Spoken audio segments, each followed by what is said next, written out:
Am I the a-hole for telling my girlfriend her home decor is the reason I won't host a work gathering at her place?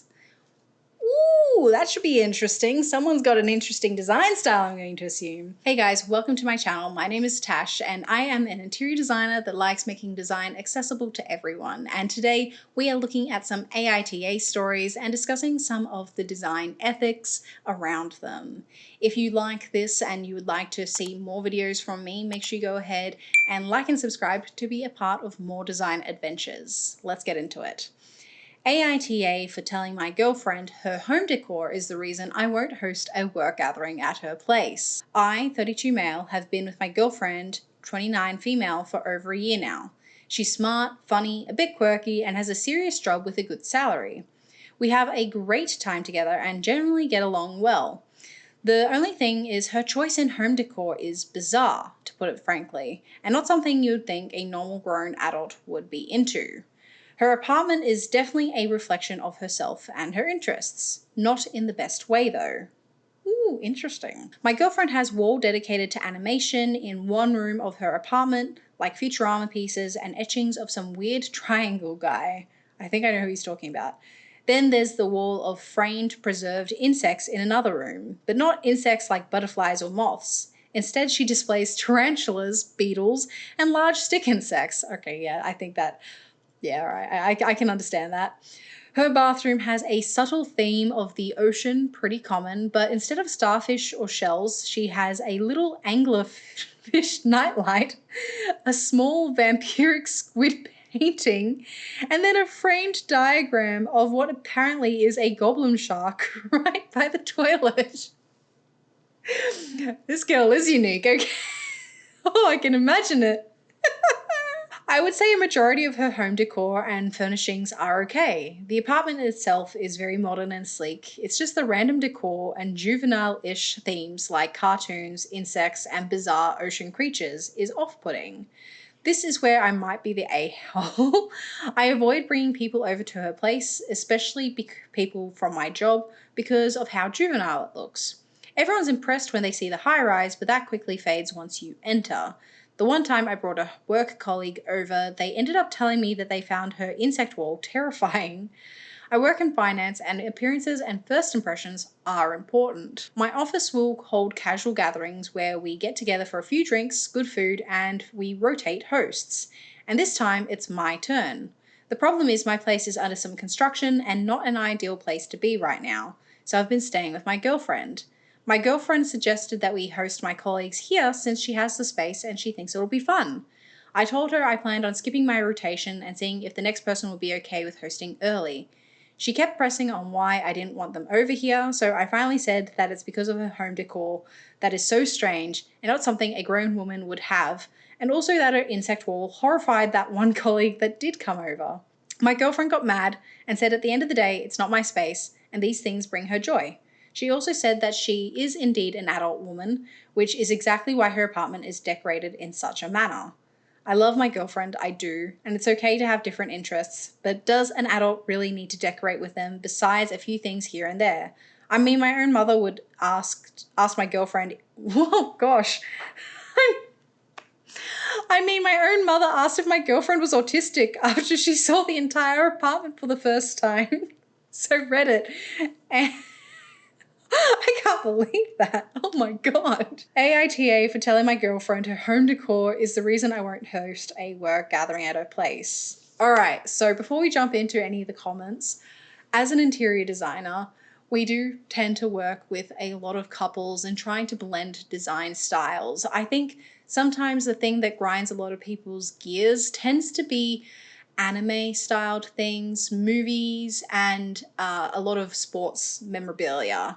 A lot of the time it's not very nice stuff. Like, yes, it does show off the particular anime character or the team that you go for, but typically speaking, it's not aesthetically pleasing. And based on what he's saying, it sounds like there's a lot of it that it becomes overwhelming. So in my mind, I can imagine her being quite maximalistic. I can imagine her being quite eclectic as well, especially with the bugs and goblin shark. I can't believe that goblin shark one, that one's funny as. But there are ways to do it that will make it feel a little bit more refined, even if you do have that quirkier sort of style.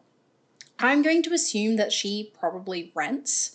And so instead of using something like a paint color to create more of an impact, she's using more things. And this is the hard sort of side of if you rent. Like, yes, you can usually paint if you ask the landlord, but it does require your own time, money, and effort, and it's not really ideal. So you tend to have to work with white walls, which, especially if you're someone that's a bit more on the unique sort of side, it doesn't give enough of an impact, so you kind of go a little bit overboard with everything else. One of my biggest suggestions, especially when it comes to anime and that sort of style, even sports memorabilia as well, is maybe you can look into potentially getting an artist to recreate some of the things that they like into something that's a little bit more personalized and maybe a little bit more modernized. This allows for you to still have the thing that you do really enjoy and have it referenced throughout your home. That is not something that I think is a bad thing, but to make it feel a little bit more personalized and also maybe a little bit more polished as well. The hard thing is that a lot of the time with this sort of style of decorations, it's not very polished, and so it does feel juvenile. So I can understand where he's coming from that perspective. However, when it comes to things like the actual, like the bug wall and stuff, although it's not ideal, I personally don't really like bugs all that much either. They're not too bad, but you know, especially like tarantulas in the middle of the night, not great. When it comes to that sort of stuff, you can still make that look really cool and make it look really eclectic and make this almost a dark academia sort of vibe. And I think if we were to polish this look a little bit, it would actually look like a really nice space. Of course, unfortunately, they don't provide photos, which I'm bummed out about because it would be so cool if we actually saw some photos. Especially when it comes to the bathroom, I actually don't think the bathroom is all that bad. Like, let's just reread that real quickly. Her bathroom has a subtle ocean theme, which is pretty common, but instead of starfish or seashells, she has a little anglerfish nightlight, a small vampiric squid painting, and then a framed diagram of what apparently is a goblin shark right by the toilet. Okay, I actually don't think that that's necessarily a bad thing. Like, okay, yes, it is a little on the quirkier sort of side, but we could kind of lean into that a little bit. But unfortunately, because yes, he is doing this as a work thing, I can also understand the ideals of wanting it to feel not weird. And I can understand where he's coming from with that. And I think he did the best thing in the sense of requesting to just not have his time to host and just allow for somebody else to do the hosting. Because, look, it is her apartment. And although there are ways that we can improve it, make it feel a little bit nicer, and maybe, you know, just take it up another level, make it feel less juvenile, maybe a bit more designer feeling, at the end of the day, it is her space. And if that's what she wants, that's what she wants. I do still think that there is always room for improvement and there's room for growth in a home. And especially if you're not living there together by yourselves yet, she does unfortunately have the final say. And even if she does have a bit of a quirkier sort of style, yes, she could go ahead and put some of her stuff away for like that one night, but it's a big ask, especially when there's a lot there. So I don't necessarily think either of them are assholes. I think maybe he probably could have approached it in maybe a better sense to not offend her, and probably shouldn't have used the word juvenile, even if that is an accurate description. But maybe just saying, hey, look, you've got a very quirky style, and because I have this job that where first impressions matter, I don't really want people seeing that quirky style. It's not a reflection on how I feel and love you. But I do know that some people will find it a little disturbing, unfortunately, especially with my previous colleague. Something along those lines. Maybe don't use the word disturbing now that upon my own reflection. But yeah, it could have probably been handled a little bit differently. I don't necessarily think he's the a-hole here. I don't think she is either. I find it hilarious that her mom thought she was autistic. that I wasn't expecting in the story. Nah, I think neither are assholes here. Let's have a quick look at the comments. For the a-hole for dating someone you don't actually like and then expecting them to dull who they are so your co-workers don't get the vapors. I know you say you like her, and I'm sure you like her appearance and her money and her high status building, but you clearly have nothing but disdain for her personality and interests. She doesn't have to be beige herself down to satisfy your weird obsession as appearing as an adult. Okay, I have seen a lot of people that have very different design styles, very different interests and things. I don't necessarily think that necessarily you don't like someone or love someone just because you aren't exactly the same on all fronts.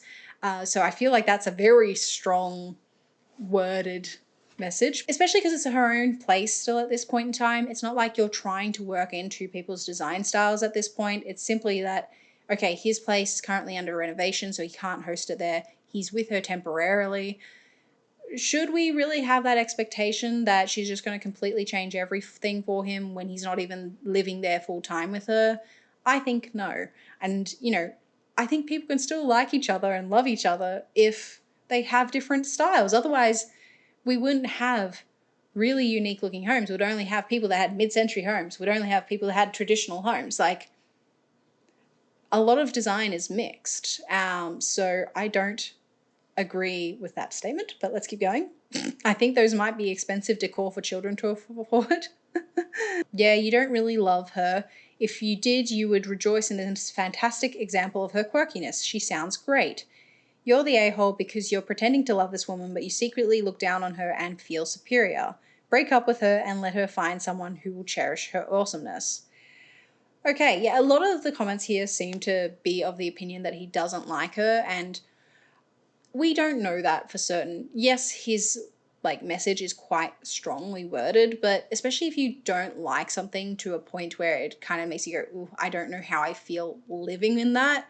Living in something and actually being interested in something are two completely different things. And this is where, again, if they were living together, then you would have to, mitigate that and have a discussion about what should be in the space of your home together. But this is her space. I can understand someone not liking a certain decor style, and especially when it comes to something work related, you do want to put your best foot forward. I can understand that. But to have that expectation that she's completely going to change her entire space for you, I just don't see that as being a normal thing. Honestly, a lot of couples and a lot of people and families will have different design styles. Yes, this is a bit more on the extreme sort of side, and maybe he's used stronger wording as well because of it, but it's an extreme take for her as well. Her style isn't standard. It's a little bit more on the obscure side, and that is okay. But yeah, this idea that he doesn't like his girlfriend just for the way that she decorates her space, I don't agree with here. Yes, he may have called it childish, but I think with some refinement, he would actually be okay with it. And I think she would be as well if that was something that she wanted to do. But anyway, let's move on to the next one. Am I the a-hole for refusing to cook in our kitchen because my wife decorated it? Ooh, okay. This sounds like an interesting one. My wife and I, 37 male and 35 female, bought a house together 2 years ago. She had a laundry list of things she absolutely had to have, but I only cared about one thing. I wanted a good kitchen with plenty of room to work. I've been cooking my whole life and I cook all the meals. We found a beautiful house that we both love and everything was fine. She added her flair to most of the rooms. I let her choose the paint and furniture and wall art. We both paid our share on everything and the house is gorgeous. I love it. She has great taste. Aww. However, a few months ago, she started talking about wanting to do the kitchen. I was open to it. It was now the only room in the house that hadn't gotten personalised and it made it stick out. The problem was that she wanted to put random knickknacks all over the place. Oh no, we've got a millennial here. Every day she was coming from the store with some new items, baskets with fake fruit, big ceramic pots for flour, we don't bake, book-sized wooden blocks with sweet sayings on them, a wine rack and espresso machine, we don't drink either, vinaigrette vinaigrette decanters with glittery liquid in them, decorative plates that sit on the cabinet shelves in front of our real dishes. It all came to a head when I found that she had put the toaster oven in the under cabinet and moved my big old chopping block to above the fridge so she can put a full serving tray with 4 cups, saucers, and a kettle set up in the middle of the counter. Like we're hosting afternoon tea, we never do that. Oh, this is very interesting. I told her I was not on board. The kitchen is the perfect size to get cooking done. I use the toaster oven 3 times a day and my butcher's block lives in that spot. It lives there because I use it all the time. I asked her where there was even space left for me to put down my 20 by 28 butcher's block. She started showing what could be moved over to accommodate the block, and I said that I wasn't moving stuff around every single time I wanted to cut a melon. She kept saying it wasn't a big deal and I'd get used to it, but I stood firm on wanting all this random stuff out of where I essentially work. She started crying and saying stuff like, "You don't get to just decide what's what." We tried talking about it again a few times, and it's always ended with her crying. I don't yell or anything, she just refuses to accept that I don't want a cute kitchen more than I want a useful one. I haven't cooked a full meal in our kitchen in 2 months. I make a few days' worth at a time of rice or potatoes and a tray full of proteins, bags of salad, frozen soup. This sounds like a gym guy. I packed it up in the fridge to eat as needed. She's invited to eat any of it, but she doesn't like leftovers. My sister's like this. It drives me crazy. She recently realized she's gaining weight, wasting tons of time in drive-through lines and paying lots of money for food she doesn't even enjoy. Last night we tried once again to talk about the kitchen, and it ended with me saying, if it's so important, then just let me have the kitchen how it needs to be to cook right. She started crying again and accused me of blackmailing her health to win an argument. That's a bit strong. Oh my gosh. I gave up after that, and we both had to leave for work before we could talk it over. I feel dead set that as the person actually using the kitchen, cooking tools should not have to compete for space with useless shit, and I refuse to cook in such a cumbersome way. What do y'all think? Someone's from the South. Edit, saw a few people asking about my work situation. I work from home. Many days I have to get up before dawn to pick up paperwork at a close by job site, but my main job is done at the home. Edit 2, apparently people think that a cooks a lot means he thinks he's an amazing cook. Never once said I was a great chef. I'm sure I'm average as hell. Nah, dude. I do use flour for coating and thickening stuff, but I don't need a whole container worth on hand at all times. One bag lasts me months, and I was always told it's best to leave it in the bag it came in so it sits in the dark pantry. Maybe I'm ignorant, but I can only imagine a baker needs 12 cups of flour ready to go. As far as the toaster oven, I use it to toast rolls, bolillos, I've never seen that word before, and extra crispy tortillas. The regular oven takes too long to preheat for just a stack of tortilla rolls. I eat them daily. Okay, this is a very interesting discussion around usability and looks. And this is something that I think a lot of people mistaken designers for, is that we only discuss the looks of things, but unfortunately the actual usefulness of a space doesn't really get as many views. So that's unfortunately why we don't talk about it as frequently. But the use of the space is the number one most important thing. And so I really do understand this OP here. He's the one that's using this space. He's the cook. So he should actually have at least some say as to where things go, because he's the one using the space consistently. And of course, it seems like she is not willing to start cooking in that space, as it's kind of evident through her going through drive-throughs and doing other methods instead of cooking. So she really shouldn't have as much say as she thinks she does, because it looks like the rest of the home, she's had full control, and maybe this is her expectation, that because she's had almost full control for the rest of the home, she just expects it for the kitchen as well. But when it comes to a usable space, that just has to take precedence, unfortunately. And look, the thing is, a home can be useful and beautiful at the same time. You can do it in very specific ways, but the ways that she is doing it sounds like it's creating a lot of clutter. It sounds very like millennial live, laugh, love sort of style. And yeah, unfortunately, those usually aren't as useful. It's much more just decorative. We can certainly go ahead and implement some of those pieces. I might not necessarily agree with them. I personally do not like them much myself, but we can still oh my English. But we can still go ahead and implement them to a degree. But when it comes down to a kitchen, one of the biggest things that you need to focus on is usually counter space and flow. So flow being in response to the actual flow of the room where you're walking around, so then you don't hit your toe on anything. Usually that's already pretty well organized. The only thing you might have to think about is maybe a bin. But with counter space, that is the much more important one that is much more impacted by this. So yes, you should have it clear, or if you use something very frequently, whether that be a chopping board, a toaster oven, toaster, anything. If you have that out, then that's okay. If it might not necessarily look aesthetically pleasing, but for the usefulness, if you're using it 3 times a day, that's all right. We don't expect, I think the thing is that we do have so much choice these days in terms of looking at these beautiful designer homes, and they look gorgeous. They are picture perfect. But the thing is they're picture perfect. They're not home perfect. It looks great for the pictures, but the thing is that not all the time is it actually usable for how the person uses the space. How many times do you actually look at a picture of a kitchen and see a chopping board out or a knife block out, or even just like plates that people genuinely do use? I actually think in terms of the decorative plates, you probably could just use them, at least in this scenario here. But with everything else, if it doesn't have a use, it just is something that's in the way. So I can really understand where this OP is coming from. I am the person that does all the cooking in my house, and so I really do like things being in a certain space because of how I flow throughout the space and how I cook. And personally, I am an okay cook. I think that he's probably giving himself a little bit of grace here and being like, oh, I'm okay.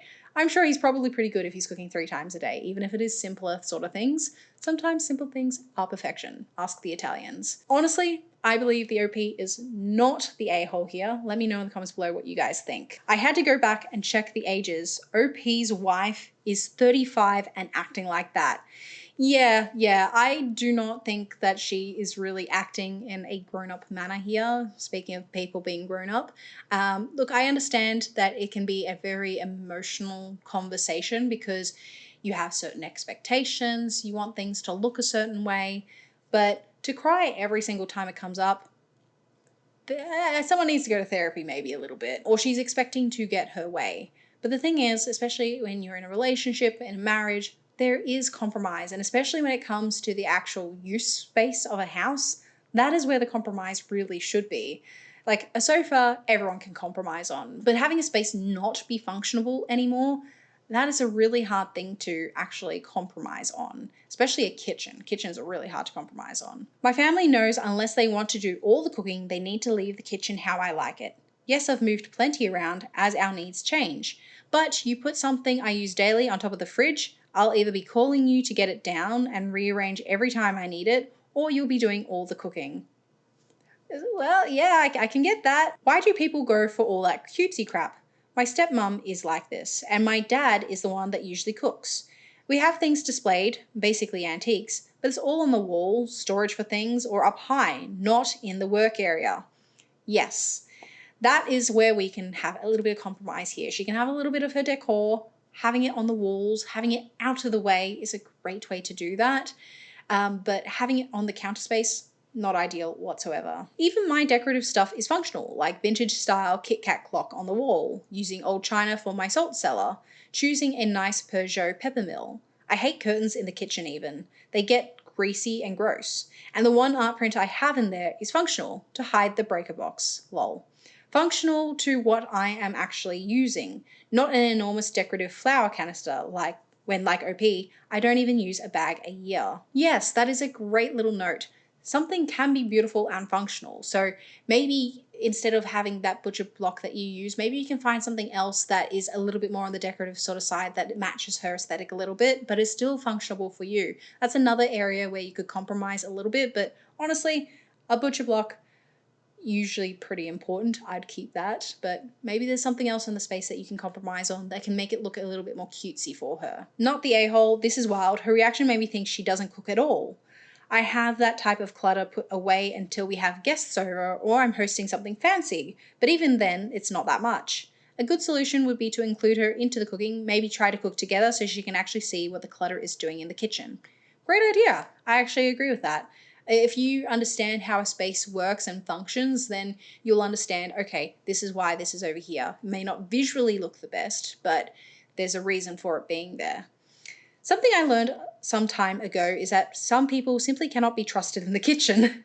Don't really know why, but they just don't seem to be able to see a kitchen as a place to cook or bake food. It's just a place to decorate, etc. in their eyes. What makes it bad versus remember to stay out of my kitchen, my dear wife, is whether or not they accept it and actually leave the kitchen alone. Probably guessed I'm the cook at home and my wife is not. Don't get me wrong, she can do things I can't do. It's about accepting that the other person can/can't do things oneself can't/can do. In other words, we're all good and bad at different things and just need to show mutual respect for others' abilities. Very true, very true. If he's got the ability there, let the man cook. All right, final one for today. AITA for telling my brother that my niece and nephew weren't the first things on my mind when shopping for home decor. Ooh, okay. I finally got to move back into my apartment and properly furnish it and decorate it. I had a damn good time buying a bunch of stuff, especially plants. Ah, plant mum. I spent all weekend decorating my apartment and liked the outcome of it. I posted pictures on social media of my favorite rooms, living room and my bedroom. In the living room, I have plants up a rather large bookshelf, and on the lower shelves are my trophies. You know, not baby friendly. My apartment isn't baby-proofed at all and won't be until I decide I want a baby. My brother called me and asked to see my apartment, so I showed him all of it. He seemed hesitant about something, so I asked what the problem was, and he said, "It's nice, but that's not exactly child-friendly." I was confused and asked him to elaborate. He says, "Well, what if niece and nephew spends the weekend over? They'll ruin everything because they have easy access to it." Instantly, I got annoyed, like I understand his point, but my thought process wasn't, maybe I shouldn't get this because niece can get into it easily. It was me buying things because I liked it. So I told him that niece and nephew weren't the first thing I thought about while shopping, and he hung up on me. Ooh, okay. My sister-in-law messaged me a super passive-aggressive text and edited it with, "Glad to know you care about your niece and nephew's well-being." I've been sitting on this since yesterday because initially I felt I was in the right, but I sort of feel like the a-hole for what I told him. Am I the a-hole? Okay, I feel like we need a little bit more context here. If this person, babysits the niece and nephew all the time, I can understand their sibling being like, "Hey, you didn't think about niece and nephew. Like, we're worried that they may get injured. We're worried they'll destroy your apartment, that, something might happen there." But I can just imagine that this person has maybe had the niece and nephew over like once in their life, and they're just like, "I wasn't thinking of them. They've been here once. They're 5." Like, I can really imagine that. I am curious to know how the niece and nephew are. I'm going to assume they're probably toddlers at this sort of stage. But yeah, if you don't have your own children and you don't intend to have children over all the time, I don't really think it's fair to go, "Oh, well, you got to baby-proof your home." Every home has to be baby-proofed these days. Maybe just teach your child not to touch the thing. I know that's harder said than done, but you can't expect the entire world to be baby-proofed for you. Now, I'm hoping that they may have like put a little extra note to say whether or not they do babysit, because that would make a world more of difference as to whether or not they should have thought about it. But from this sort of perspective, I don't think so. Let's have a look. I feel bad not replying to everyone, but the most asked is if I watch them on weekends before I move. Yes and no. I watched them when they visited my mum and I still lived at home. Other than that, I didn't. And I never told them I'd watch the kids when I moved. And my niece is 5 and nephew is 3. Okay, that gives us a little bit more context. As I said, this is at somebody else's house that you're technically babysitting at. I don't know why they have the expectation that you're going to. Like, of course, there's always like a emergency scenario, but in that case, that's fine. It's a one-time thing. You just keep an eye on them. 5 and 3 though, 5, they should be learning what they can and cannot touch. The 3-year-old, I can understand, yes, you'd be concerned about it, but especially since it's not like, every second weekend you go to this auntie's house or whoever.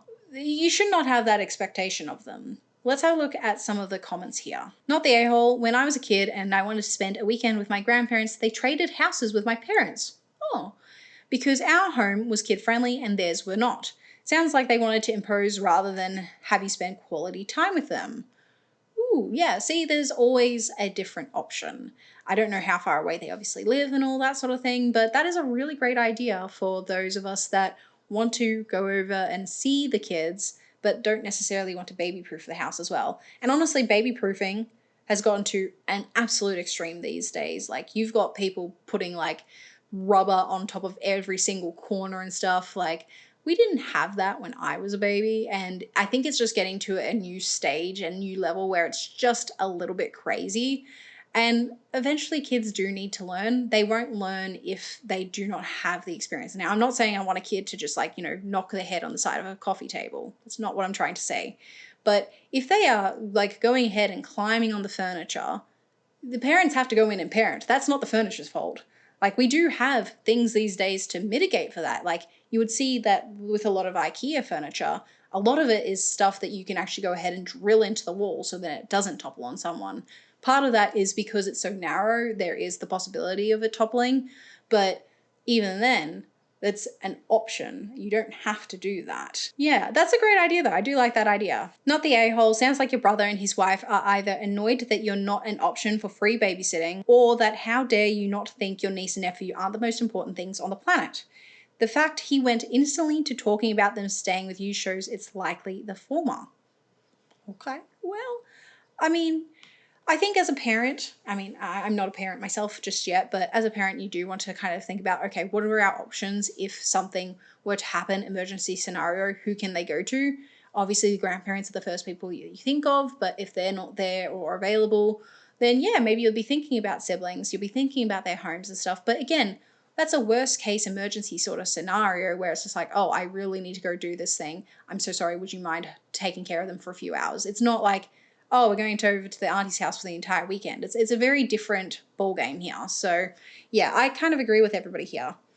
Not the a-hole. What a ridiculous attitude for them to take. Do they expect a single adult to have baby bumpers and covered outlets on the occasional chance that their cherub grace the place? I need to reread that, sorry. That is such a great sentence. Not the a-hole. What a ridiculous attitude for them to take. Do they expect a single adult to have baby bumpers and covered outlets on the occasional chance that their cherubs grace the place? What a great sentence. Oh, that's hilarious. Not the a-hole. I hate parents who think that the world revolves around them and their kids.